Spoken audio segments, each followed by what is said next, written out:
Do you know how many stations are on the way of the cross, the way of sorrow? In this series of video, we are going to see some of the station of the cross. Without wasting more time, let us go up to Jerusalem. Here's the Via Dolorosa, the very famous Via Dolorosa. Actually, it is a Western tradition. The 14th station is a Western tradition, and when I mean West, I'm referring to the Roman Catholic Church. We are in the East, where we have Greeks, and then we have Ethiopians, and Syriacs, and we have Armenians, and Copts, which are the Christian Phoenicians. So this is the beginning, sort of the Via Dolorosa. This is station number 2. What happened to station number 1? There has to be 14 stations. Well, station number 1 is in front of us, and it's a school. So we can't go there because kids are having school. There's not much to see, to tell you the truth. That is where the Antonia Fortress, the one built by Herod the Great, was once. And basically, when you go, if you manage to go there and give a few shekels to the doorman in the afternoon, that's what you see. Courtyard. As this is cool, right? So, nonetheless, some people who like to do the whole thing, they come in the afternoon, they give a few shekels to the guys, and they let them in. But that's what you actually see. And then from there, there's a window in order to see this. But we've already seen it. We've been there. So we skip station number 1. But what does it represent? According to the Gospels, when Jesus is taken to Pilate, according to that tradition, it says they took them to the Antonia Fortress. It's not mentioned Antonia Fortress. The word mentioned is the Praetorium.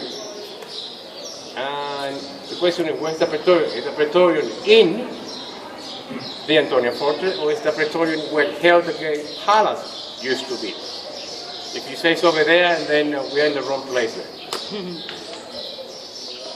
In the Byzantine period, Christians will have a different route. They will start from the Mount of Olives, where Gethsemane is, go to the Kidron Valley, go up to Mount Zion, from there, Golgotha. That's it. That's what they did that for about 300 years. Between the 8th and the 11th, 10th century, give or take, was a different route. But all of them ending in Golgotha or Calvary, where is today the Church of the Holy Sepulchre. By this time, in the West, they develop a different route. And when the Crusader comes, what do you think the Crusaders will do? They will start this one. Well, it took about a few centuries kind of to shape it, but we are basically following on the footsteps of what the Crusaders left for us. And that's why the Eastern Church do not follow this route. They have a different tradition.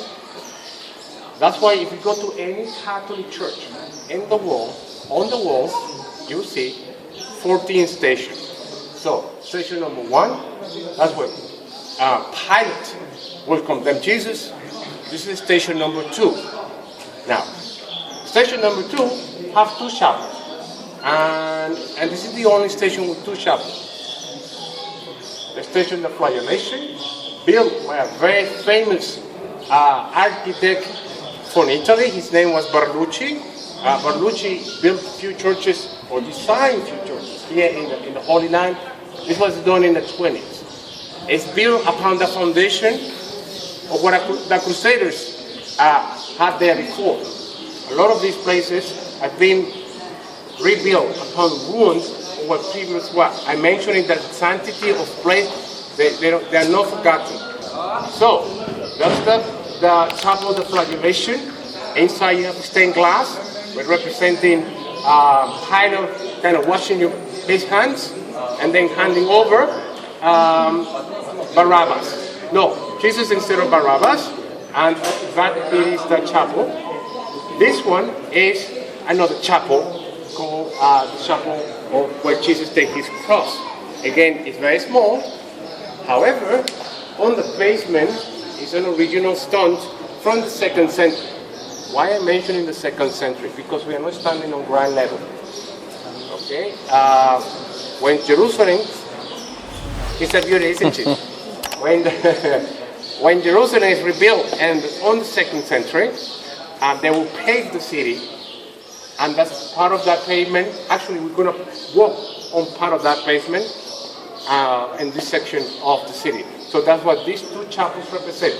This one is not built by Barlucci. This is done earlier at the beginning of the 20th century. But again, built upon the ruins of a Crusader church. So this is station number 2.